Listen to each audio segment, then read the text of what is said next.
have more sale point questions, they do have a table on the end there for drinks. Next up, Alex, you'll be talking to us about authentication and passkeys.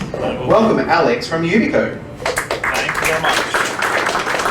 Now, I'm assuming we're being recorded. I did grow a Santa beard in December and just didn't get rid of it, so ignore the picture. Focusing on modern authentication. Everyone in the room does authentication, everyone does it multiple times a day.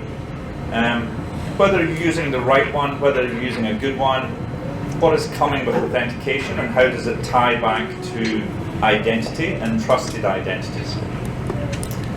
So, who am I? Alex Wilson. I've been with a company called Yubico. We sell hardware keys. A lot of people use our products but actually don't know that they use our products, which is kind of fine. But it just means that you've probably got a reasonably good protection of your identity and the information behind your identity. In case you didn't know who we were, been around for some time. I'm based in Melbourne, looking after the region.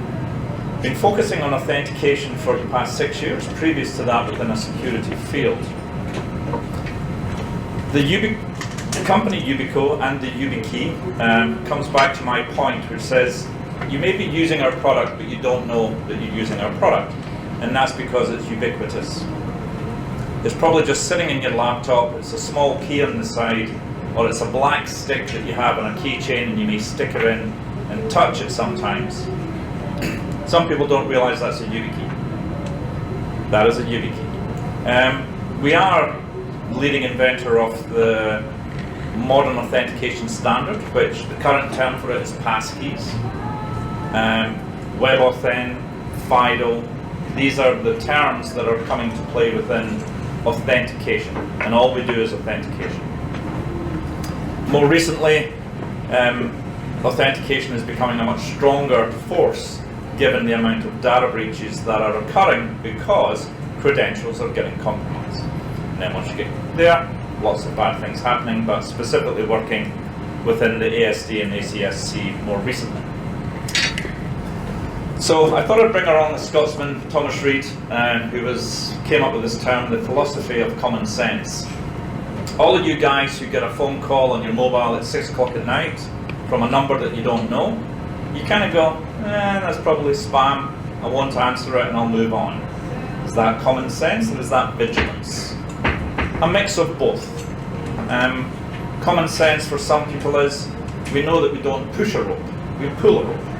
Yeah, simple things. When it comes to getting breached or losing your credentials or getting phished, the attacker is going against your common sense or against your vigilance. So we'll talk about these things and how they tie to the identity. When it comes to identity, you know, we've had identities forever since we were born, but we use it to identify ourselves, and then it becomes potentially a trusted identity. If you're authenticating from home, getting access to your identity and access management system, to get access to your applications, data, finances, you want to be presenting a trusted identity. And the organization needs to realize that that is a trusted, or separate what's trusted and what's not. How do you do that? Digital identities offer varying degrees of trustworthiness and security. If I show you my passport, has the Australian stamp on it, you kind of think, oh yeah, the government issued that, that's the route, the route of trust, and he can go through customs and get into, or immigration, and get into or out of the country. So how valuable is your identity? I believe within our market and within the Australian sense itself, I've been here 30 years, so. The Australian self itself says, no, we're just fine, we don't need to do some of these things. She'll be right, we're an island. Nothing bad's ever going to happen to us. Yeah, okay. So, tying the identity back to authentication. If you didn't know this, then maybe you're not working within the identity space. Cybercrime reported most often is all around phishing, farming, all different words that end up in the same result, which is your credentials are getting attacked so that they can take your credential and do something bad with it. Whether it's stealing data, stealing your identity and using it for something else, transiting across other networks. This is the focus of data breaches at this time. Within Australia, I'm afraid, is back to this lagging. We are a laggard within that environment. We think everything is okay. She'll be fine, mate. Well, username password is still the dominant authentication method. Mobile is preferred. Now, by that I mean the lowest common denominator or the most convenient. Hey, they give me a free mobile app. Why don't I just use that to authenticate? Twitter is one of the first to start charging for MFA. Other organizations will flow on. Up till now, MFA was a side thought, 2FA was a side thought. Now the organizations are saying, oh, you know, if I actually charge for it, people will be serious about it and will protect more information. But this is data that's out there that we can leverage as we move on. Obviously, the cause of that problem, where Australians just go around saying everything's going to be fine, is more and more coming to the fore. None of us can stand up, unless you work for Optus, none of us can stand up and say Optus was a data breach. Yeah, the outcome was a data breach, but it wasn't a hack. It was just open data. Someone hit an API and says, oh, look at this, let's grab that. So open door. However, the more current, after that, the Medibank breach, I think, was a much wider wake-up call for organizations, and it certainly moved some of the large government, pseudo-government organizations to pay a lot more attention to the Australian Information Security Manual and some of the protections that can go into place, specifically around the essential aid. The Latitude was just another one, and that was twofold. It was both the supply chain, so they blamed an external vendor, but again it was a credential that was stolen, had appropriate rights, got access to the system, and away they go. Remember, I was talking about Thomas Baird earlier and about common sense. The human element gets in the way of good security, because we think we know what we're doing. Now, within this room, we probably think we're probably okay at it, because we understand technology. And we are less than 1% of the population. So no matter, you know, if this is an accountant or an admin person, or not an IT admin, but some other administrator of a building, they're not IT savvy, so can we expect them to carry the same level of vigilance to protect? The Twilio one, and the common solution to all these problems is educate the users. There's two examples here. Twilio were breached last year. Primarily they had one-time passwords, which is your software authenticators, as a primary source of 2FA. They got data breached. Users were, now this is their blog, by the way, on the left-hand side. Users were fooled. So the users within Twilio were fools, the ones that got breached, or phished. Then a bunch of customer data got stolen. Oh, more customer got stolen. And the answer back from Twilio on their blog was, hey, you know how we're going to fix this? We're going to train you guys to be more vigilant and implement phishing-resistant technology, which is what they did. So they came to us and bought a bunch of keys, which is good, but they could have gone to Fatian, a Chinese company, or they could have gone to many others. There's many vendors out there providing technology that solves this problem. Cloudflare utilized FIDO authentication, which a hardware-backed security key, or Windows Hello for Business with a secure element built into the laptop. It doesn't matter, it's the same level of security. They utilized that technology. Lapsus were the same company that attacked both. 3 employees were fooled within Cloudflare, but when they went to authenticate, the technology took over and says, no, you're not authenticating, no, you can't lose your credential, move on. So it was shut down very quickly on that side of things. Vigilance, common sense or vigilance, is not enough. So establishing trusted identities, and we do need to come back to the zero trust model. I think it is a fundamental aspect of identity and access management. It's been getting presented on for the past year and a half, such as life. Some of the foundational things within there: authentication, utilizing phishing resistant authentication, so enforcing strong authentication where you no longer rely on the vigilance of the user. Something to consider. The type of phishing, what's there for support is good old smart card or certificate-based authentication, been around for a long time. FIDO protocol, WebAuthn protocol, or Windows Hello for Business, which utilizes the secure element to store a cryptographic connection. Hardware-backed attestation, back to the root of trust. Just the same as that passport. If you see an Australian passport, you have a trust. Hardware-backed attestation gives you that root of trust that can be validated. The identity and access management vendors forcing step-up authentication is key to wherever you access. Can I just check that you are who you are? And then the supply chain. I mean, we're all as secure as our weakest linked. Latitude, the most recent one, which I'm not sure, because I was in the Optus breach and I got a new driver license. Now Latitude have told me that, hey, 20 years ago, your data I was a customer, and now your data's been breached. And I'm going, oh, okay. Not quite sure what's going to happen next. So the modern authentication way, and I'm just thinking of my timing. Good. What are the modern authentication changes that most of us are familiar with? Because we've been using traditional items already that authentication is heading towards.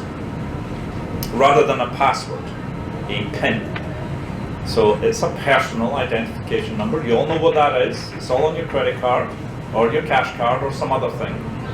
So when you're authenticating, excuse me, a PIN is far more secure than a password. If anyone wants to challenge me, happy to drink beer and do that thing. But you can come and talk to me about that. But banks have been using that for 18, 20 odd years. Pins weren't there first of all. You know, we've got checks and eventually we've got plastic, and then we had a pin. PIN is the way. Multiple credentials. What does that mean? You have 2 car keys. You have 2 house keys. When you're authenticating, you should not have a single line of sight. You should have multiple ways to authenticate equally as secure as each other. So if I have a hardware token and it's the most secure thing in the world, and it's backed up by an SMS, that's garbage. Where will the attacker go? If the SMS gets you in as your second factor, what point was there in having the first credential there? Convenience, Australian way. Hey, it should be fine. Let's just do it until we get hacked. Okay. Passkeys. Passkeys is the term for these credentials. They can be in software, they can be in hardware, they can be copied, they can be non-copied. Different flavors to support ease of use. Google have been doing it for the longest time. Anyone using Google platforms can utilize strong authentication using cryptographically backed information. Microsoft have been doing it more recently over the past 4 or 5 years with Azure Active Directory. They've been doing it forever with certificate-based authentication on-premise, but there is a complexity there. So now with an Azure Active Directory, they are leading the way with passkey enablement and access. It doesn't mean it's adopted, it just means it's there and it's becoming available to everyone. Apple more recently in January this year, anyone who's got an iPhone or an iCloud account, if you go into the 2-factor authentication, strongest security, 2 security keys please, which are 2 of our keys, or there's another 10 vendors who provide keys. If you don't like our color, go get another product from another company, but it's the protocol, the FIDO 2 protocol, now about to be FIDO 2.1, FIDO 2. That is the future of authentication for most identity platforms. Most of the vendors that will talk to you who have an authentication platform are supporting that protocol. Because it removes the reliance on the vigilance of the user. Take the user out of the problem, you will not lose your credential.